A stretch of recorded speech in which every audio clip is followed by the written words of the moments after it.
stem from the difficulty of untangling the operations and counterparty risks around the world.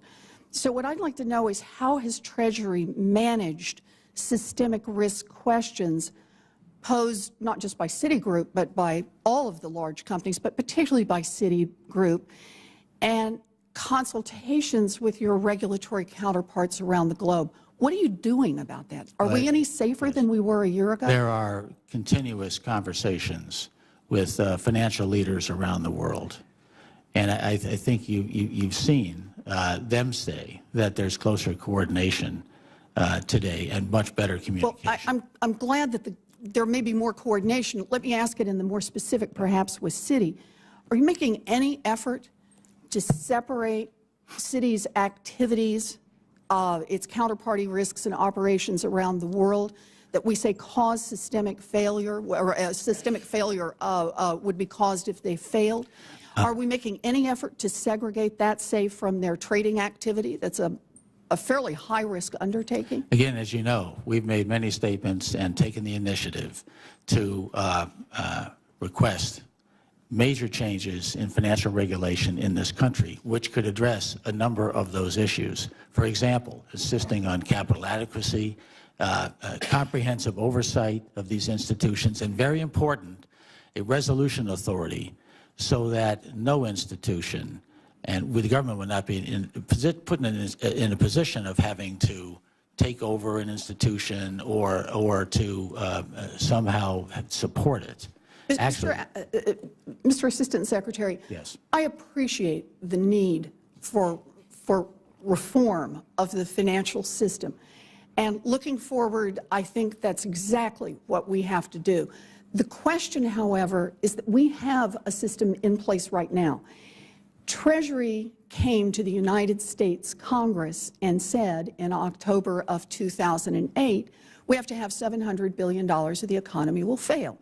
One of the specific problems was that Citi had this deeply intertwined overseas operation that we were told as a people would, if we tried to unravel it, cause a systemic shutdown in economic markets, that the results would be catastrophic. And that was one of the principal reasons that the American Congress went along with the TARP bailout. So my question is, what are you doing about that now? What are you doing to isolate the part of Citi and Citi's operations that could cause systemic failure if they go down from Citi's other high-risk undertakings, for example, their trading activities? Yeah. Well, as you know, there is the Volcker rule that's being discussed today. You're talking to me about the future. Trading. And the future you're talking about is one that puts it back on Congress to change the laws. I'm in favor of that, Mr. Assistant Secretary. But we have to survive day to day, and it is Treasury who is responsible. We don't want you back here asking for money. Chair Warren, we totally share your concerns, and that is why we are advocating that reform be initiated and passed as rapidly as possible. I'm going to do this one more time. Yeah, please do. Please don't tell me about advocating change for the future. What I'd like to know is, what are you doing to manage the risks that are in front of Citi and that face the American people right now? Well, Citi, again, is under regulatory oversight, comprehensive regulatory oversight, and the regulators are responsible for assuring that Citi is being properly controlled and that it has adequate capital. Are you telling me there are no efforts to segregate the risky activities from the systemically critical activities? We are not involved in managing Citi on a day-to-day basis, right? And the regulators oversee Citigroup. I think that's a question you might ask Mr. Pandit when he comes here shortly after I finish. All right, thank you. I apologize to my panelists for going over. Well, thank you very much. Mr. Atkins. I just have a couple more questions here.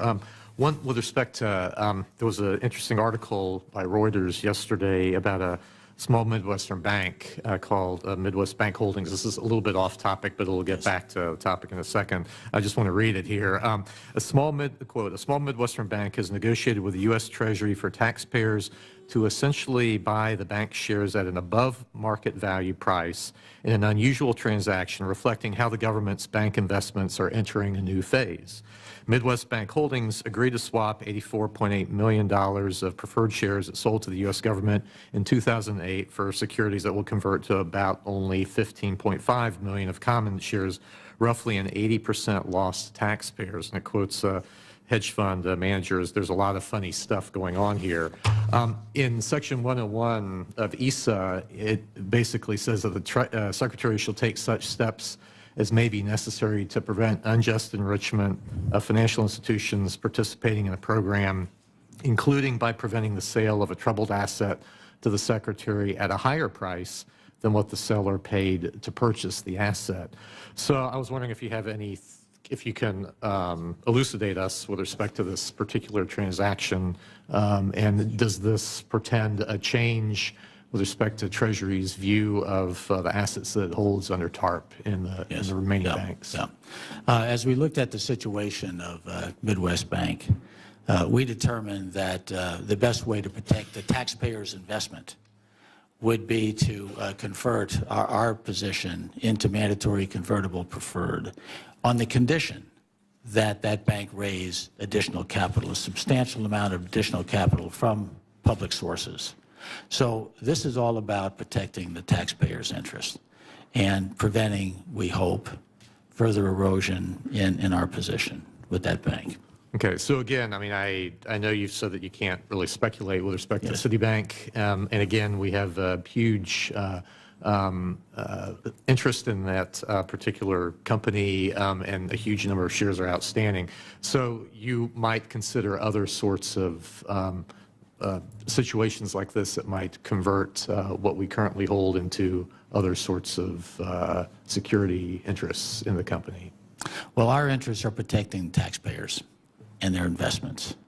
There may be situations where we will look at what we might do in the way of protecting ourselves through a structured recapitalization that we might participate in. But in each one of these cases, we're guided by what's in the taxpayer's interest. Okay. So that gets me back to some of the other things that the administration is doing and whether or not that's really in the best interests of the taxpayer and shareholders, in this case, of Citibank. And you mentioned Volcker Rule, so-called, which I guess I saw a report that formal language was sent up to the Hill today. What effect will that have on my interest as a taxpayer in Citibank as a shareholder, as a reluctant shareholder at that, to the profitability of Citibank and to its businesses? Well, again, I think that's a question better asked to the CEO of Citigroup. And again, I cannot comment on potential impacts on the company in which we hold a large investment. Okay. Well, it seems to me that the government's giving with one hand and taking with another, including now with respect to the resolution authority that you were talking about. The administration, and you note this in your testimony, that, quote, the administration's proposals provide this resolution authority subject to strict governance and control procedures with losses absorbed not by taxpayers but by equity holders, unsecured creditors, and, if necessary, through a fee on other major financial institutions similar to the financial crisis responsibility fee. So first of all, aren't proposals like these actually putting additional costs and burdens on banks at a time when ensuring that banks are sufficiently capitalized should be priority one? Well, we think that these measures are called for given the circumstances that the taxpayers have faced. By the way, we intend, as the Treasury Secretary has announced, to get back every penny that we have invested through TARP, and the financial crisis recovery fee is one way of doing that. We would also point out that many of these institutions have paid very large bonuses. They can afford, we think, to reimburse the taxpayer. Well, unfortunately, they also have to run a business as well. But anyway, my time is up. We'll get into that later. Thank you. Thank you, Mr. Atkins. Mr. Silvers? I think it might be helpful, Mr. Assistant Secretary, to try to clarify what the taxpayer's interest is here in light of my colleague's questioning. First, let me return to maybe a painful subject. Do you agree that Citigroup today is a systemically significant institution? Again, Mr. Silvers, with all respect, we cannot comment on a judgment about whether they're systemically significant. You agreed that they were systemically significant in the fall of 2008, though. The determination was made at that time that that they were systemically significant. Your written testimony appears that you're not going to answer that question frontally. I'm going to infer it from your written testimony that you believe that. If you wish to tell me that you don't, that's fine. But let's start with that. It would appear to me that that the United States, as has been frequently noted, is a 27% common stockholder in Citigroup, and that's a significant financial interest of the public at this point. And I assume you agree with that. I do. All right. It would also appear that there is at least a significant probability, based on historical events, that we are some sort of guarantor of Citigroup's obligations. In light of I think what we agree, that we did not allow Citigroup to default on those obligations multiple times in the past, and most recently a year or so ago. You're free to disagree with me. I don't expect you to confirm what I just said. Well, we did guarantee part of their assets for a period of time, and we were well compensated for doing that. Right. I'm suggesting that we have a broader, somewhat ill-defined guarantee. Certainly the credit markets, or at least credit market analysts, believe that to be the case. So we're not in the position, as my colleague would appear to suggest, it seems to me, of being simply a stockholder in Citigroup. And then finally, if we believe that there is at least the possibility that Citigroup will turn out to be systemically significant today, as it was in 2008, there's an even larger interest at play here. Would you disagree that that's at least the possibility, that there's a systemic interest here that the taxpayer has? Well, first of all, let me say again that the purpose of the Regulatory Reform Initiative is to assure that no institution could infer, or the public can infer, that there's some type of implicit guarantee of a financial institution by the U.S. government. We want to remove that possibility. But as our chair has commented on, that unfortunately, I think you and I agree, unfortunately this reform is not passed. And today we live in a reformless world. Yes. And I gather at least one of my colleagues would prefer to keep it that way, that we live in a reformless world. But that's how we, Treasury has to function in that arena. It seems like the public has three interests in play at Citi. My question to you is, what is the how does Treasury balance or manage? What strategy does Treasury pursue in the light of these three somewhat conflicting interests? Well, again, our strategy as a shareholder in Citigroup is, first of all, to dispose of our investment as rapidly as we can in a responsible way. Secondly, not to get involved in the management of the company. We don't believe that's in the shareholders' interests or in Treasury's interest. We are casting our involvement very narrowly as a voting shareholder and voting only on certain items in a proxy statement. So we think that the best thing we can do, twofold. One, exit that investment as rapidly as we responsibly can.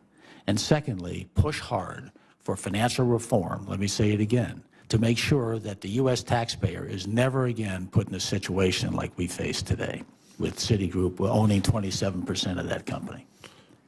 Can I turn to a different matter then, as my time is about to run out? I alluded in my opening statement to the fact that common stockholders of Citigroup have been, over time, diluted. Yes. And largely as a result of actions taken by this administration over the last 12 months. Although not exclusively. There was a little bit of dilution involved in the initial suspect transaction. However, it appears to me that there are substantial differences nonetheless between AIG, what I find to be the inevitable comparison in terms of a systemically significant failing institution, the dilution there and the dilution in Citigroup. And I would like to ask you to provide us with your analysis of the comparing the dilution in the two areas, and in particular, your analysis of the effect of the difference between what happened in AIG, where the Treasury came in with debt financing entirely, senior to the common stockholders, and then took a large common position through warrants, and the Citi situation in which preferred stockholders were converted into common, and thus essentially more cash was put in pari passu with the common. Obviously, I'm not asking you to answer that question now, but I'd like a apples to apples comparison of the dilution in the two firms as of today. Well, first of all, AIG received assistance in the fall of 2008. The Federal Reserve actually made the bulk of that investment, and the Federal Reserve owns preferred shares, voting shares, that control about 80% of the voting rights, is my understanding. And Citi, on the other hand, we made these preferred investments in Citi, as you well know, and we had an exchange last summer as part of a number of exchanges of preferred for common that were done at the time to bolster Citi's tangible common equity ratio. I'm going to stop you there if I Yes, can, please. Mr. Allison. Yeah. We'll come back to this, and we'll permit, we'll keep the record open so that we can add more detail Thank you. on this. All right. Thank you. I just want to be disciplined about time. Mr. McWatters? Thank you. Mr. Assistant Secretary, during calendar year 2009, did TARP recipients sell any mortgage-backed securities to either the Fed, the Treasury, or Fannie or Freddie? I don't have an exact answer for that, Mr. McWatters. I'll be happy to get it for you. If you could look into that and also look into Sure. the price that was paid. Was All it right. fair market value at the time, or was it par? Something in excess of fair market value is what I'm interested in knowing. Okay. What actions has Citi taken, again, specifically to negate the too big to fail problem, so we're not having this discussion again in 5 years? Well, may I respectfully ask that you pose that question to Mr. Pandit, who is the CEO? I think he's in a better position than I to describe the actions they've taken internally. I know, but I suspect that you talk with him on occasion. Actually, I have not talked to Mr. Pandit about this matter, no. Okay. How did Citi employ the $45 billion of taxpayer funds? Those funds were for general corporate purposes. They were part of the capital of Citigroup. It was designed, that entire program was designed to provide additional capital to banks. Okay. Does Citi uses retail or commercial bank deposits to finance proprietary trading activity? Again, I'd ask you to ask that question, Mr. Pandit. I don't have that information. But I mean, this has been alleged as one of the causes of the financial crisis. And so it's not a question you've asked? No, it's not. Okay. Okay. Do you have a view as to how the activity of short sellers in the last quarter of 2008 affected the financial crisis and affected Citigroup? I don't have that information, sir. Okay. Any views as to how the mark-to-market accounting rules, particularly how they were revised in April of 2009, affected Citigroup's financial reporting? Again, I think you'd have to ask the CEO. So these are questions you've just not thought about, or not, even though that these are not obscure questions about short sellers and mark-to-market and the like. The role of my area in Treasury is to manage the taxpayers' investments and to retrieve those investments as rapidly as we responsibly can. Okay. I can anticipate the response to this question. It has been alleged that Goldman Sachs, among others, sold collateralized debt obligations to investors while at the same time betting against or selling short those same securities. Are you aware that Citi is engaged in any of that activity? I'm not. Okay. Okay. What is your view about the effect the implicit guarantee from the taxpayers has had on the competitors of Citigroup? Well, let me say again, there is no guarantee today of Citigroup or any part of Citigroup on the part of the U.S. government. Well, I said implicit guarantee, not explicit. Well, I'm not sure I can comment on what implicit guarantee means. I'm trying to be as precise as I can. Okay, fair enough. But so as far as you know, it has had no effect on competitors. I mean, let me ask it this way: Is Citi today too big to fail?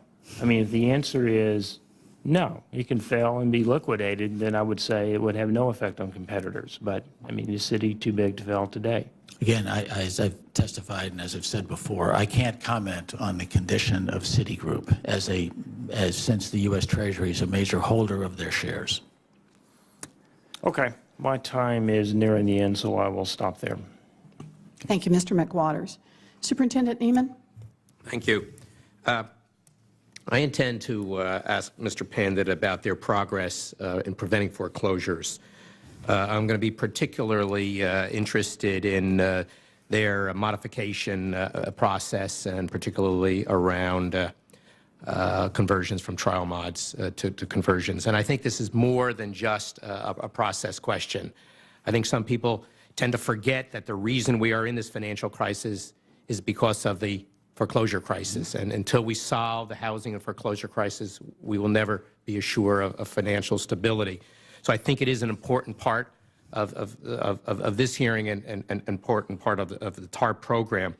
Can you share with me your assessment of Citi's performance under the HAMP program?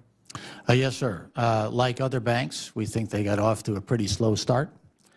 They have picked up speed. Actually, Citi has today offered trial mods or made final modifications to about 60% of the eligible mortgages in its portfolio, which I believe ranks it #1 in terms of their progress. Nonetheless, they still have a long way to go. And we are actively involved with Citi and the other major banks which hold the bulk of these mortgages to make sure that they are reviewing those portfolios, identifying eligible homeowners, and offering them modifications and final modifications as soon as possible. I should also point out that today there are about 1.7 million people, we estimate, who are eligible for modifications under the HAMP program. The servicers have extended offers to about 1.3 million. There are over 1 million trial modifications in place today that are saving homeowners about over $500 a month. So thank you for raising that, because due to the Treasury's extension of that 3-month period by which borrowers have to make payments before they are converted from a trial mod to a permanent mod, that extension expired at the end of January. So we are anxiously all awaiting the numbers that could even approach 500,000 individuals who we are awaiting how they were, the denial, whether they were offered a permanent mod, were they, if they were denied, what is the result of that appeal process? Can you, any expectations of what we may hear from Citi? And I certainly intend to ask Citi, and if you can't answer that, can you give us some idea? And we expect that this data will come out in the next week or so. If you can give us some idea of what our expectations may be with respect to that data. Well, again, we're looking forward to the release of the monthly data for February. And there is progress being made in decisioning the trial modifications, considerable progress. And this will be taking place in the weeks to come as well. And also, there are rights for homeowners who are denied to appeal their denials as well. So we've tried to make this program as simple today, as transparent as possible. We have been working very closely with the leading servicers, especially to assure that they are moving as expeditiously as they can, and they have the resources also to make decisions as rapidly as possible. We know these homeowners are waiting.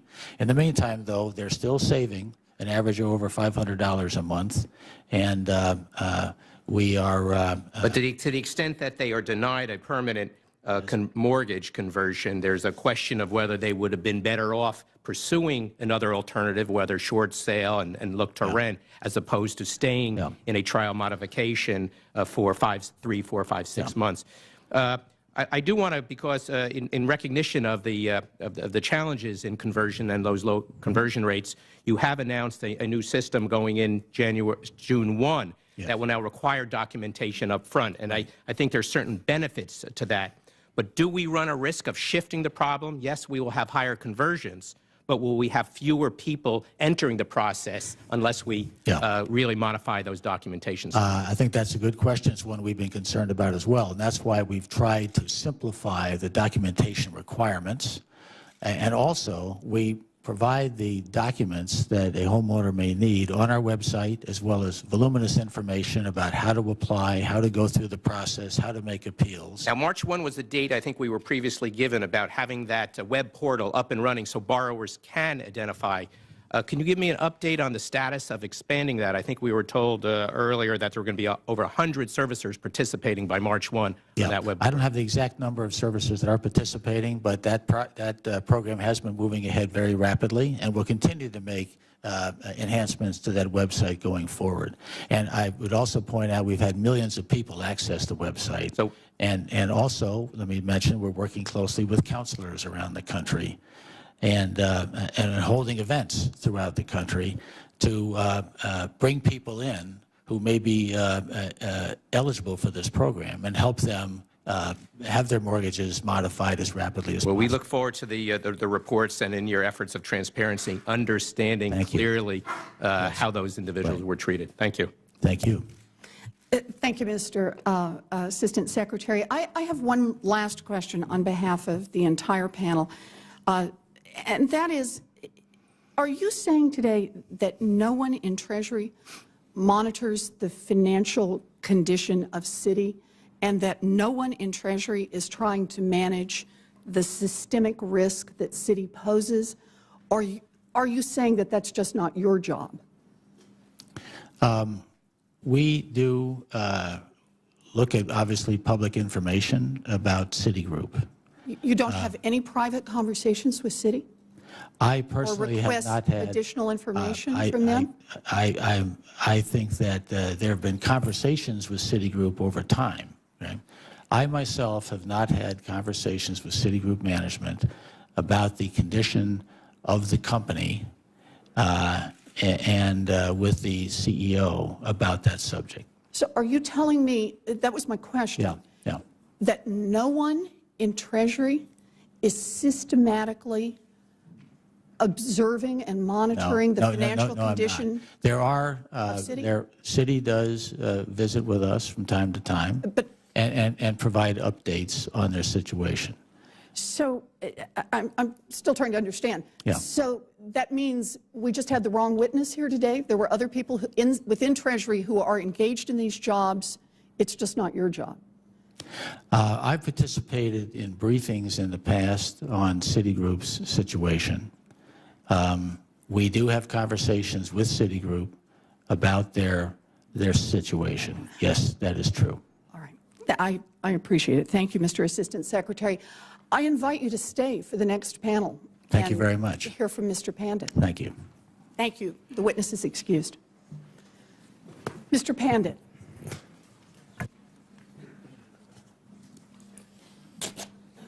Thank you.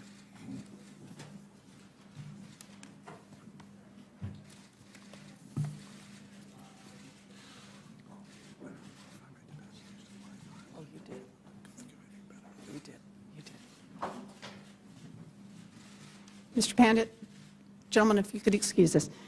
Mr. Pandit, thank you for coming today. The chair recognizes you for 5 minutes. If you'd like to make an opening statement, I'd ask you to hold it to 5 minutes. We will put your written statement in the record, whatever its length. Mr. Pandit, please. Thank you, Chair Warren and members. 3 seconds gone. Okay. Thank you, Chair Warren and members of the panel. Thank you for inviting me here. Citigroup today is a fundamentally different company from what we inherited 2 years ago. Citigroup is now operating on a very strong foundation to generate sustained profitability for the benefit of all our stakeholders. For us, as for many other institutions, the bridge to the other side to a sound footing came from the American people, and I want to thank our country for providing Citi with TARP funding. Last year, we repaid $20 billion of TARP investment. In addition, we paid the government $3 billion on as dividends and another $5.3 billion in premiums on the asset guarantee program that we have now exited. Taxpayers still hold 27% of Citi's common stock, and we look forward to helping them make money on that investment. Citi owes a large debt of gratitude to the American taxpayers. We have renewed our financial strength. We have overhauled risk management, reduced our risk exposures, defined a clear strategy, and we've made Citi a more focused enterprise. At the end of 2009, we were one of the best capitalized banks in the world, with a Tier 1 ratio of 11.7%, a Tier 1 common ratio of 9.6%, and $36 billion of reserves. Our leverage is 12 to 1, down from 18 to 1 when I became CEO. We cut the size of our balance sheet by 21% from its peak, by $500 billion, and our riskiest assets have been substantially reduced. Citi's cash liquidity is now a strong $193 billion, and we have reduced our operating costs by more than $13 billion per year. Perhaps the most important strategic action we've taken is to mandate a return to basics, return to banking as the core of our business, and as a result, we've sold more than 30 businesses and substantially scaled back proprietary trading. Citi is a better bank today, but for Citi, being better is not good enough. Our customers and America's taxpayers need a different roadmap. First, a lot still needs to be done to promote economic recovery, particularly in the housing area. Since 2007, Citi has helped 824,000 families in their efforts to avoid foreclosure. Total loss mitigation solutions increased by 50% versus 2008, and we remain #1 in active HAMP modifications. In 2009, Citi originated $80 billion of mortgages and provided $80 billion of credit card lending. And in addition, our company used TARP funds specifically to support new lending to individuals, to families, to communities, and businesses. Taxpayers have a right to know how we put that money to use, and we were the only bank to publish regular reports on the use of TARP capital. Second, Citi supports reform of the financial regulatory system. America and our trading partners need smart, common-sense regulation to reduce the risk of bank failures, mortgage foreclosures, lost GDP, and taxpayer bailouts. And I know these are issues that are being debated right now, but let me share with you 3 areas I think are important. First, financial institution reform. Let's address too big to fail once and for all through the creation of a systemic risk regulator and a resolution authority, by making sure banks are banks focused on clients. Second, market reforms. Let's level the playing field with common standards across the entire financial sector. Let's create transparency, particularly in the derivatives markets with the use of standardization and clearinghouses. And third, consumer reforms. We support the need for a strong consumer authority that is part of the regulatory system to promote greater transparency, sound practices, growth, and stability in the consumer credit market. Banks and non-banks need to be more responsible. These are reforms that could be costly for the industry, but Citi believes they are necessary. Thank you, Chair Warren, members of the panel, for this opportunity to review Citi's progress. Thank you very much, Mr. Pandit. Again, we appreciate your being here today. I'd like to start with a little quote from the Emergency Economic Stabilization Act, or TARP, as we've all come to know it, right, where Treasury is to assure that its authority is, quote, used in a manner that protects home values, college funds, retirement accounts, and life savings, and preserves home ownership and promotes jobs and economic growth. That was Congress's statement about why TARP was done and what Treasury is authorized to use money to advance those specific goals. In a June 22nd, 2009 Reuters article, you were quoted as saying, "We will be playing the two growth themes very clearly. One is globalization, and the other is growth in emerging markets." Wilbur Ross this morning referred to Citi as essentially a foreign bank. So the question is, why should the U.S. taxpayer alone carry Citi? Madam Chair, we're not a foreign bank. We're a global bank. We're actually America's global bank. We started in business years ago helping America's businesses export their products.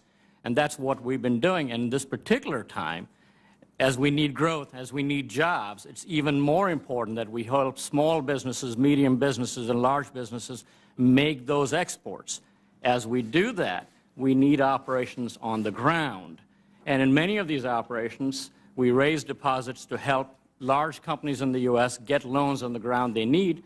And as well, some of those deposits help us facilitate loans in the U.S. market. Well, but you describe your growth as globalization and growth in emerging markets.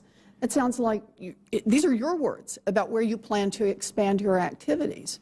We are completely focused on making sure that we continue our lending to U.S. customers, make sure we're helping our clients, our customers, through the issues they're facing. Now, it's also very clear that our clients are coming to us, small clients, middle-sized clients, large clients. They want to tap foreign consumer bases. The growth is coming from the foreign consumer. They believe that's how they will grow, that's how they create jobs, and that's what I meant. We want to make sure we support the businesses in America get to the other side. Well, good. So let me get some data then on what's happening. How much does Citi lend to U.S. enterprises for U.S. operations? Our total loans outstanding for all U.S. businesses about $450 billion. Can I shrink that up? It's not all U.S. businesses. The question I at least wanted to ask about is U.S. enterprises for U.S. operations, jobs in America. I think the number is $450 billion lent in the U.S. Can you divide that into how much do you lend to businesses that don't have any foreign operations? Madam Chair, I can't do that, but I can get back to you. Okay, that's fair. So can I ask one other, though, about just the lending that you do? What lending and other transactions has Citi participated in involving the government of Greece? We do business with a lot of sovereign countries who need our global expertise, including coming to the U.S. markets. And so I know we've been doing business with Greece, but I don't have the details with me. Do you know how much debt the government of Greece, debt from the government of Greece that Citi holds? I don't know the exact number, but I know it's not a large amount, not a meaningful amount in our entire operation. Okay, not a meaningful amount. Yes. Okay, good. That's fine. Mr. Atkins? Thank you, Madam Chair. Thank you very much, Mr. Pandit, for being here today. It's a pleasure to have you take time out from your busy schedule to be here. I asked this of Assistant Secretary Allison last time, but so I want to explore it with you, and this has to do with the offering back in December. It seems that the timing and experience of that particular offering is something that we'd not like to repeat, and obviously the taxpayer now is the largest single shareholder of Citibank. So as an executive with a background in equity markets and experience with the capital markets, I was wondering if you could share with us your reflections on how the Treasury Department should think about monetizing its position in Citibank common stock going forward here. Mr. Atkins, of course, that's that's the Treasury's decision in terms of how they want to do it. We do know that they'll be able to sell stock after March 16th, and they've announced publicly they do want to sell stock over the next 12 months or so. And there are lots of different methodologies of doing it, right from selling it in the market every day, but also we believe there's substantial demand for this stock. It is not a secret that the government wants to sell. It's not a secret that the stock price in the markets today are reflecting the fact that they're a seller in a large amount, and that we believe there are investors here in the U.S. who are getting ready for that offering. As to how they do it, when they do it, with whom they do it, those are all the Treasury's decisions. Well, when you look back at the offering in December, then clearly it was a primary offering, and then trying to be coordinated with a potential large secondary offering there by the government. So as far as the interest goes in the marketplace, was there a large cover ratio for that offering at the time, or what exactly was the problem that we saw in December? Mr. Atkins, that was the largest common stock offering ever done in the U.S. Right. And particularly when you consider that as the percentage of Citi's common stock outstanding, that was extremely large. And don't forget, that was done in the face of the market knowing the government was going to sell its 27% in not too distant future. So they had a choice: do I buy now, do I buy later? Those were all the backgrounds there. It was late in the year in doing that offering. And by the way, when we did that offering, unfortunately another bank decided they wanted to do a large offering right in the middle of what we were doing. But we got it done. And we got it done as the largest offering, and we were able to pay back the taxpayers, and we were able to exit the guarantee program. I consider that to be success. Okay. Well, then, now looking forward to, you have a stock price that's about $3 a share or so, which of course puts it in a special zone as far as some institutions and the way the market views it. What do you all have as far as plans to address that price of the stock in relation to the huge amount? I mean, you are I guess have the largest number of shares outstanding of any New York Stock Exchange listed company. And therefore, we're also the most traded stock on many days in the New York Stock Exchange. By the way, the stock last I came in was $3.44. Okay, sorry. Right. And so I think at the end of the day, stock prices are important, but what's really important is performance. What do you earn? Sustained profitability, which is really what I'm focused on. My biggest job is to make sure we make money on a sustained basis and therefore help the government make money. Well, in your testimony, you mentioned that you've sold out of Citi Holdings after having restructured your firm, viewing those as the non-core businesses. About 30-some odd businesses in your 10K. I think it said more than 20. So I was wondering, how did you all decide as far as what is core versus what's not core? And that was job number one for me coming into Citi, looking at the businesses, trying to figure out what business are we in, what clients do we serve, what are we good at. And you put all those things together, and it turned out, at the end of the day, we are a great bank that is basically in the business of helping people manage their accounts, providing them loans, providing them capital, providing them investment services. And it became very clear that we were in a lot of businesses that were not directly related to being a bank. And so the fundamental decision that I made is that we're going to be a bank. We're going to be the global bank for America's companies, serving them here, but also wherever they want to go. But not only for companies, but the same capability should be available to individuals as well. So that's the decision we made, and on the basis of that, it became very clear what was not core. It was a large part of the company, and that's what I've been selling very systematically over the last 2 years. See, my time's up. Thank you. Mr. Silvers? Yes, thank you, Chair. Again, Mr. Pandit, I want to commend you for being here and express my appreciation both for your presence and your testimony. You said a moment or so ago that in trying to focus on what Citigroup is good at, that you viewed sort of a return to core banking as the primary direction you were headed. And you mentioned some numbers about loans. I have here the report I'm sure you're familiar with from Standard & Poor's from last month that shows, and the numbers don't match, so I wondered if you could explain it to me, that shows that commercial and corporate loans by Citigroup have fallen dramatically over the last 2 years, from a level of, according to S&P, $206 billion at the year-end 2007 to $127 billion today, or end of third quarter, I believe, 2009. I don't think they had the fourth quarter numbers at that time. in view of my understanding that your divestitures have largely been unrelated to commercial loans, can you explain to me what's happening here? Sure, Mr. Silvers. When we decided what was core, what's not, there were also assets that were part of what was not core to us as well. There were either clients that we shouldn't be serving, or they didn't need us, or they were businesses that were not core to us. They were assets that were gathered through core businesses. And so those numbers reflect selling businesses that are not core to us, selling assets that were not core to us, taking any marks on assets that were not core to us. But let me reassure you as well. But Mr. Bennett, I don't understand how you can reconcile the scale of that retreat from business lending, which is, after all, in my view, just absolutely central to whether or not TARP is succeeding. The scale of that retreat from business lending with your characterization of a refocusing on core banking. Because I look at other numbers, I don't see that type of retreat from other types of activity, other than obviously things that you're totally divesting from. Let me assure you, we will make any good loan that we see to a client. The regulators want us to make prudent loans. We are doing that.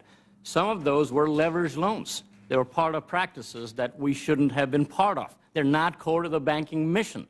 So it's very easy to look at those numbers and think that they actually represent our lending appetite or our appetite to serve client, but that isn't so. That reflects the narrowing and focusing of our businesses to what we should be as a bank. Well, a second question about this type of issue.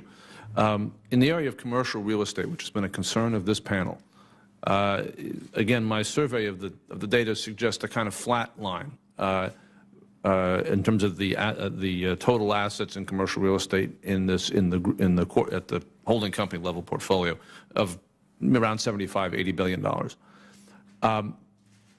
My question about that is that I wonder, how's that? Have you taken any write-downs in commercial real estate, and how do I understand this flat level in the and are write-downs coming?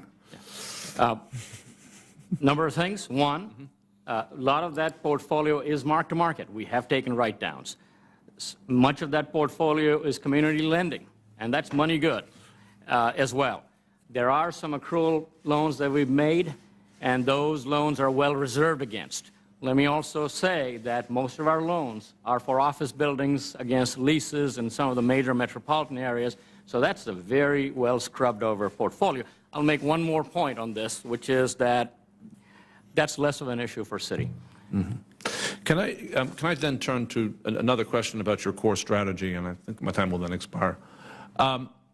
As I understand it, correct me if I'm wrong, you've been telling the world that you are going to be focused, in addition to what might be described as really old-fashioned banking, in two other areas, that you're going to continue to have a significant capital markets desk with a broad exposure to global markets, derivatives, currencies, and the like, and that you're going to be continuing to put focus on your global transaction services business, which has been the sort of consistent profit driver over the last year.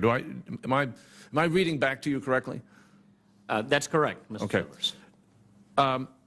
We've heard, I think, a fair amount about the extent to which the GTS business makes the Citi particularly systemically significant. It's my understanding from press accounts that this was a core argument Citi made to the government during November of 2008, that Citi could not be allowed to fail because of the importance of that business to the global capital markets. My question to you is, can you justify having that business connected to the type of capital markets desk you intend to keep connecting it to in light of what appears to be taking something so systemically important and then tying it to something so relatively risky? So let me start by saying I don't recall making that statement to anybody, nor do I recall anybody who directly works for me making that statement. Which statement, sir? The statement you said about about the fact that this was the argument we made to the government about systemic safety. Okay, well then let me ask you this. Would you commit here that as long as you're at Citigroup, that you will not come to the government in the future and make the argument that the GTS business requires being bailed out, should your other businesses go south? Yes. Let me commend you for giving me a straight answer. It's a rare experience in my in my role. Well, I think that's why we're here, Mr. Silvers, for straight answers. I want you to hear from me what we're doing at Citi and why we're doing the right things, both for the country, but also for the Treasury as a shareholder. But if my colleagues will indulge me, please explain nonetheless how those two businesses are compatible in your view. Let me explain this to you. We do business for Coke and Pepsi. Coke is in 250 countries around the world. They need to manage their operations. We do everything for them from cash management to custody to clearing, settling for them. They need foreign exchange management. They need liability management. They need interest rate management. So we have to have those operations to serve them in that particular way. The fundamental shift that I made was to make sure that our trading operations and our cash management operations and all our banking operations are geared towards doing those things that our clients need. And by the way, if you do that correctly, having been in the business for as long as I have, those are the kind of businesses that generate good value for clients without creating the risk that has been created in the system historically. My time is way over. Thank you. Oh, my goodness. Thank you. I apologize. Mr. McWaters. Thank you. And thank you, Mr. Bannon, for appearing today. Appreciate it very much.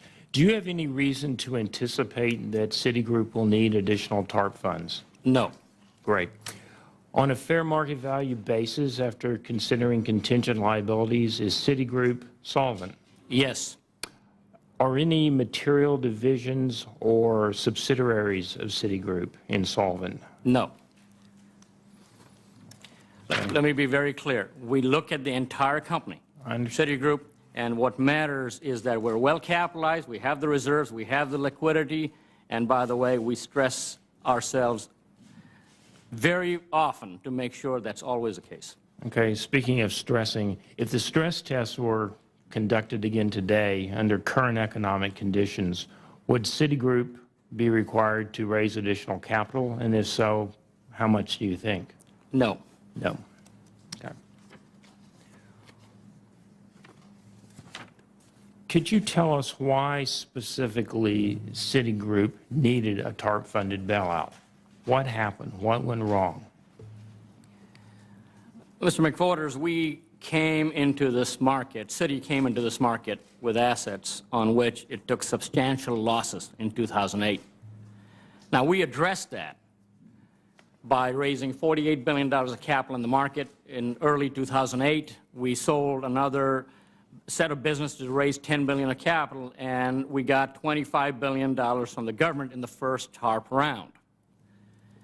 And the result of all of that was we had 10.7% Tier 1, and at the same time we had reduced our assets, we had reduced risk. Fundamentally, we were in the right place, and in any rational market, that would be a solid balance sheet for the future. But we were not in a rational market. Post-Lehman Brothers, post the Wachovia breakup, the capital markets froze. There was a general sense of concern about where the economies might go, where unemployment might go, and different stocks of different banks started reacting to that. Our stock started going down in late 2008.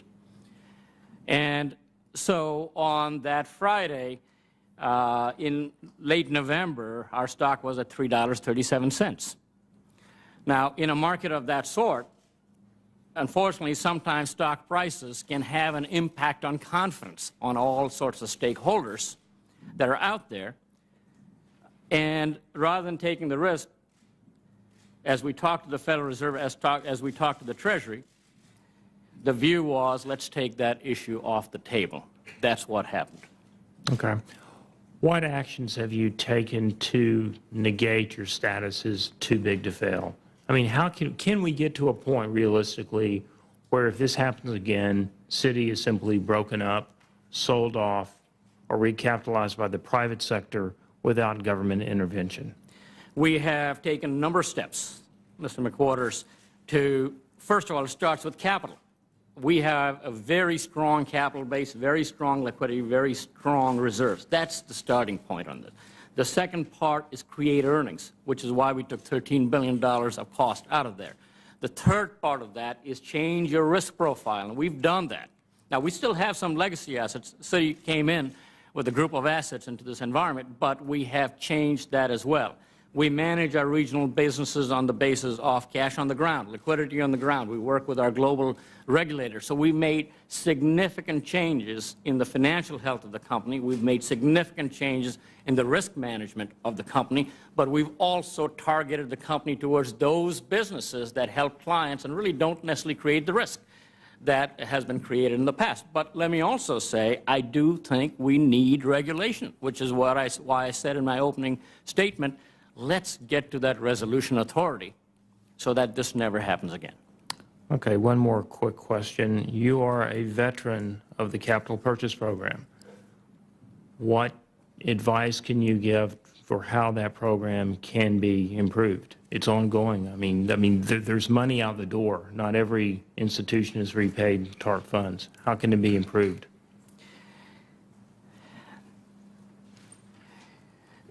The TARP funds were, from what I understand, put in place. A lot of the reason was to inject capital into the banks, not only so they could lend and they could do the right things for the American people, but it was to create a sense of confidence, so we took the confidence in the financial system off the table.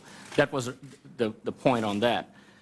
For those people who still have TARP funds, I don't have any other advice but to say that step in and make sure that you manage your business to take the costs out that you need to manage it as efficiently as possible and start creating a story and a business model that can translate into earnings, because that's the best way in which the capital markets can give you equity, which you can then use to repay the government. Okay, thank you. Thank you, Mr. McWaters. Superintendent Neiman? Thank you. If you were here, and I believe you were in the back when I was questioning Mr. Allison, I highlighted that the mortgage crisis really gave rise to the financial crisis. And for that reason, I was very pleased to see in your written testimony as well as in your oral testimony, you referenced your efforts toward foreclosure mitigation, and in your written testimony highlighted the fact that Citi has the highest percentage of eligible loans in active modification, mortgage modifications at 50%, trial and permanent as a percentage of eligible mortgages. And though you can be applauded for that outreach effort, I think a more important metric is the actual conversion of trial mods to permanent sustainable mortgages. I believe the last report from Treasury has 110,000 of mortgages that are in active trial mods.